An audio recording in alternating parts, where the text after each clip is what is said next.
Prime Minister Dr. Ralph Gonsalves, his wife Eloise Gonsalves, and United Nations Ambassador Camilo Gonsalves are among world leaders attending the United Nations Millennium Development Goals Summit in New York. The summit, which began today and ends on Wednesday, is being held under the theme, "We Can End Poverty by 2015. It is aimed at accelerating the progress toward achieving the Millennium Development Goals. Delegates will be addressing topics such as the challenge of poverty, hunger, and gender equality, meeting the goals of health and education, and the special needs of the most vulnerable. Persons are calling for an explanation into the why New Democratic Party candidate for North Windward, Elvis Daniel, is being moved around so much in the education system.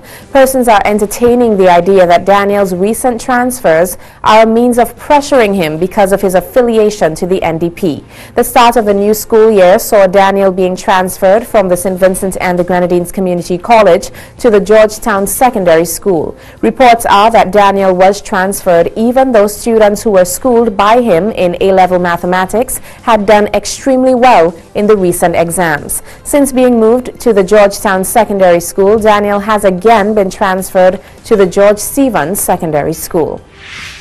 The mother of Prime Minister David Thompson is relieved by Dr. Richard Ishmael's statement that her son will be able to resume duties as Prime Minister despite his illness. Speaking at her St. Philip home yesterday, Margaret Knight told the Weekend Nation the Prime Minister broke the news of his illness to her early, and she spoke of having a bit of a breakdown on hearing it.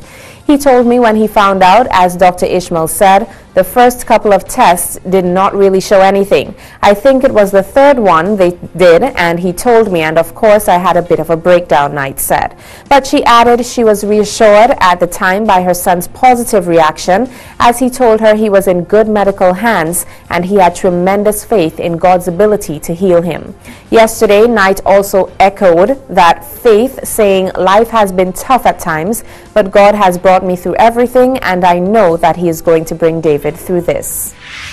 2 U.S. tourists unknowingly bought 6 human skulls in Greece, which they learned when they were stopped at the airport in Athens. The Americans carried the skulls in their hand luggage, which was scanned during a layover on their way back to the United States from the island of Mykonos.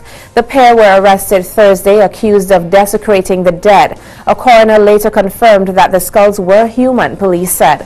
The 2 young tourists said they had bought the skulls in a souvenir shop on the island of Mykonos and believed they were fake, a police spokesman said.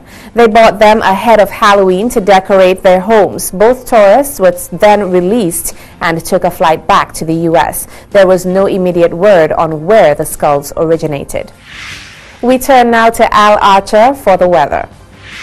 I'm meteorologist Ellen Archer. Good morning. Here's a look now at our IKTV weather update and hurricane weather watch. Of course, Igor has been battering Bermuda during the last 12 to 24 hours. Now continuing to move on to the north and northeast away from us, while we had Julia move out into the northeastern Atlantic shipping lanes far from any land areas over the last day or so. And elsewhere in the tropics, we have a tropical wave which is now just about moving into the Windward Islands. Not a big deal.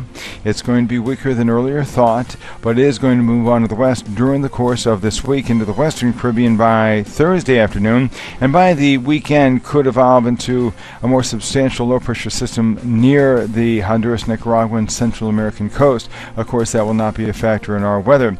Otherwise, to our east, we're not picking up on any substantial weather. I think we'll probably more or less see a tropical trade wind forecast of partly sunny skies now, and for today through Friday, we'll wind up picking up on a 30% chance for showers, hit and miss right on through Thursday, 20% or less Friday. While temperatures daily this week top out at around 90 Fahrenheit, 32 Celsius, the lows at 78 Fahrenheit, 26 Celsius. Our marine forecast calls for winds today to be out of the northeast to east at 10 to 15 knots with seas high enough for a small craft caution, just over 1 to a little over 2 meters, primarily in northeast swells. Tuesday, tomorrow, the winds are out of the east at around 10 to 15 knots, and along with seas to be running still high enough for small craft caution or advisory, 2 to 2.5 meters, primarily in north swells. Checking tides here in Kingstown. We have a low tide at 9:20 this morning, a high at 3:11 this afternoon, and a low at 10:42 tonight. I'm meteorologist Alan Archer. Pretty seasonal weather most of the week here on IKTV. It's all about you.